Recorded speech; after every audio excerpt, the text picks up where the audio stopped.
you're a Wii owner, you certainly remember a little title called The Conduit. The Conduit was one of the most hyped games for the Wii, even rivaling Super Smash Bros., at least for me personally. I mean, the promise of a hardcore first-person shooter developed from the ground up for the Wii, published by SEGA, okay, that was kind of incredible. Technologically, this game was remarkable. From the beginning, the developers at High Voltage Software knew that one of their top priorities would have to be graphical presentation. They had as a legitimate project goal to make a game on the Wii look so good that it could stand toe-to-toe against PlayStation 3 and Xbox 360 games. And man, did they deliver. Looking back at it now, considering that it was released in 2009, it's still breathtaking. To present the game the way they did, the developers first had to completely revamp their engine, Quantum 3. The new engine allowed them to use visual effects that had previously never been seen on the Wii, most notably in terms of lighting. Personally, I think they kind of overshot it with all the blurs and the glossy and iridescent materials, but hey, it was a sci-fi shooter. It looked awesome. This thing pushed the Wii to its absolute limit, and it was obvious to anyone who ever played it. The sound coming out of your console when you were loading a map?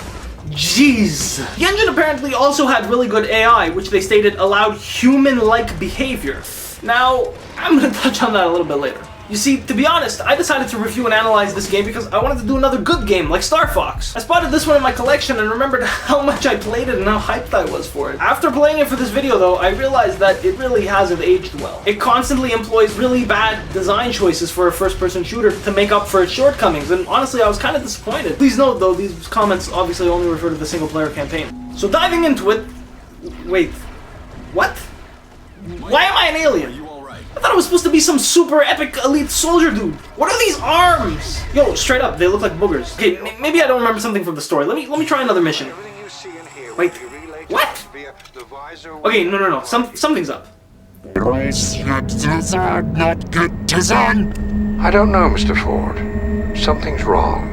Oh, so as it turns out, the last time I played this, whenever that was, I enabled some wonky cheat codes or something. Alright, now we're talking. These are the arms I want. So as you'll notice, the game has some kind of story it's trying to shove down your throat, but you don't got time for that, there's bad guys to shoot. Now, I've only played a couple of first-person shooters on the Wii, but I can tell you that playing this kind of game with motion controls is the funnest way to play it. The fact that you have complete control over your aiming turns the average FPS, something that's commonly seen as nothing more than brainless button mashing, into a captivating and fun experience. The absolute coolest thing is that to trigger a melee, you have to shake the Wii remote. That's right, when enemies get too close, you just smack them out like you don't want no scrub. Since the game is controlled with motion, everyone will kind of want to play a different way. So in response to this, you can edit literally everything about this game. You can edit your HUD placement and transparency, the control settings. You can even change the reticle dead zone live in-game without having to pause. In case you don't know, a reticle dead zone is the area in the screen where you can aim without your character turning. Because normally in a first-person shooter where you're playing with joysticks, you press the joystick and your whole character will turn, but in a Wii game, you want to be able to aim without your whole frame of vision moving because that's kind of really annoying. Oh, and pressing the down button makes your character do a 360, which is really, really useful. So here's what the game nails right off the bat. Being a fun first-person shooter. Keyword fun. The single most important thing it has going for it before its graphics, its story, its concept, is its controls. The only bad thing about the way the game is presented is its frame rate. The frame rate is supposed to be a solid 30, but it's pretty clear that it bogs down when things are getting a little too hot to handle. While this does lead to a cool effect, at least to me, being reminiscent of some other great first-person shooters with slow frame rates on another Nintendo console, the problem is this reduces the effectiveness of what I've already established is this game's greatest strength. You see, a sense of progression is pretty important in a game, especially a first-person shooter where you're running through pretty linear and generic maps. We call this flow. The flow is crucial, not necessarily to the fun of the game, but to the willingness of the player to complete the level and hopefully complete the level after that. Anything that halts this flow, well, that's a major no-no. Like I said, it's awesome playing a first-person shooter being able to actually hold the gun yourself, but when the frame rate drops, you lose sense of what you're doing, and that sucks. They kill your moment. The second of confusion severs your connection to the game world, and so your desire to keep playing is affected. Now, as unfortunate as it is, the frame rate issues aren't the worst offender in terms of flow breaking. And even more unfortunate than that, it's the only problem with the game that wasn't consciously chosen by the developers to be part of the game. This is why I was disappointed when I came back to it. So what do I mean? Well, it mostly all stems from one element of the game. The ASE stands stands for all-seeing eye or something. It's this device that allows you to uncover hidden items and messages and crap. Now, a lot of games, even other shooters, have seen things like this before. Hidden items scattered throughout the single-player missions, encouraging multiple playthroughs. The problem is that finding hidden items is actually required to pass through certain rooms. It's not an option. Here's probably the worst thing about this game. Every once in a while, you'll encounter a door like this that has some weird alien lock on it. See these things? Yeah, those are the locks. Now, how do you open up the door? Well, you have to light up each one of those little locks. And how do you do that? Oh, well, you have to find a bunch of hidden things throughout the room and charge them with your weird orb. Oh, and did I mention that they're freaking invisible? No, seriously, why? Now, there is a beep to indicate your proximity to one of these lock things, but half the time it either doesn't work, and the other half it only beeps when you're standing on top of the thing. This is so dumb. Why have this? Simple. To force you to kill all the enemies in a room. The way enemies work is that they spawn from funky orange portals called conduits. They keep spawning until you destroy all the conduits. The developers had to find a way to force you to stay into the room until they're all destroyed. Since it takes a while to find all the locks, and since you're practically defenseless with the ASE, this does the trick. The second main use of the ASE is diffusing ghost mines. Yeah, they're floating alien invisible proximity mines that look like dinosaur heads. Okay, this may not be the worst part of the game, but it's definitely the most annoying. The problem is that these things are scattered so densely that they make what would normally be a quick walk from one door to another into a big ordeal. Each one takes too long to charge and detonate safely. I wish I could just shoot these things. But of course, there's a reason for these too. Despite the game's major accomplishments, many of the levels were actually quite short. So how do we make a short hallway longer to pass through? Duh, we fill it with ghost mines. Hey look, we can even throw some enemy spawns in too, forcing the player to have to take out even more enemies because of all the time they're wasting trying to defuse these bombs.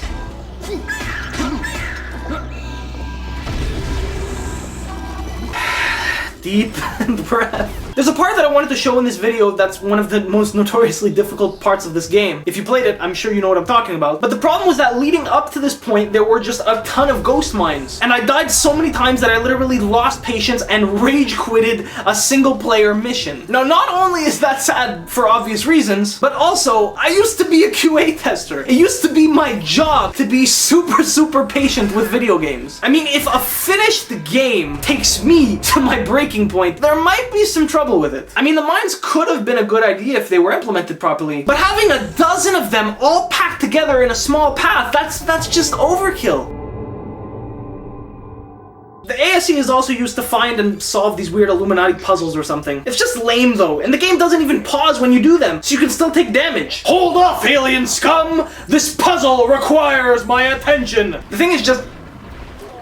it's stupid. As we noticed though, the ASE and its functions are really there to slow down the game and force the player to fight enemies. So now the big question, why does the game go through so much trouble trying to force the player into situations like these where they have to fight enemies? Simple. Because the AI is bad. Just look. Human-like behavior? Really? Okay, some of them will take cover, but that's not like the cover isn't already predefined as cover. The rest just straight up charge at you though.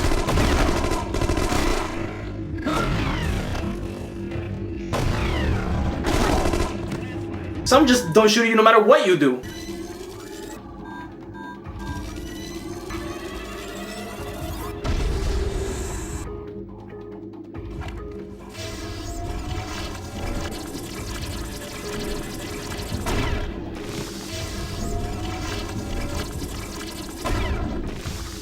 In some cases, you can just jump through a level taking minimal damage without having to kill any bad guys.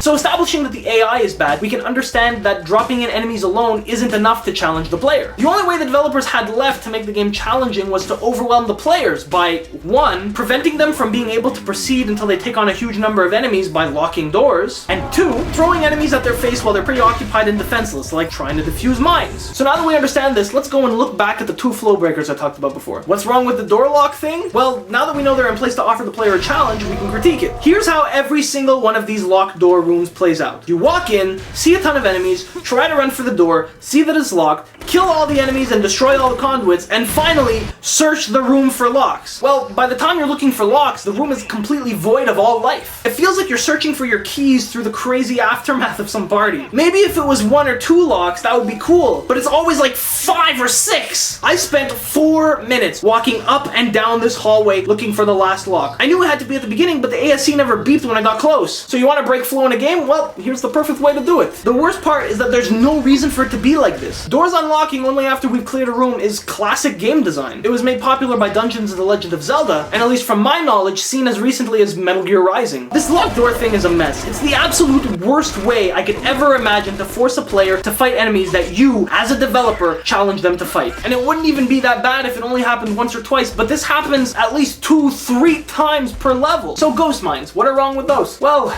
same thing. Walking down a hallway and kicking AIs in the face is easy, but doing that while we force you to defuse mines using an item that restricts you to melee attacks, that's tough! This is akin to the 100 Jellyfish quest in Revenge of the Flying Dutchman. The developers realized that their game wasn't challenging enough, so they decided to take a regular task and make it as complicated as possible. Unlocking a door becomes looking for invisible locks around a room. Walking down a path becomes defusing bombs and juggling between a gadget and a weapon. But despite everything I've just said, despite the fact that this game tells you to row and can't even afford an oar, it was entirely made up for by its amazing online multiplayer. As for any first-person shooter, its multiplayer was its key feature. I mean, as someone who exclusively owned a Wii for a very long time, this was really the only game I played, and I played it all the time. I even got the stupid Wii Speak accessory to talk to my friend while we were playing. The problem was he didn't have it, so it's kind of pointless, and what we ended up doing is taking our phones and going on speakerphone whenever we played this thing. Unfortunately, Nintendo recently shut down the WFC for the DS and Wii, but I did manage to record some footage directly off my screen as late as May 7th. 3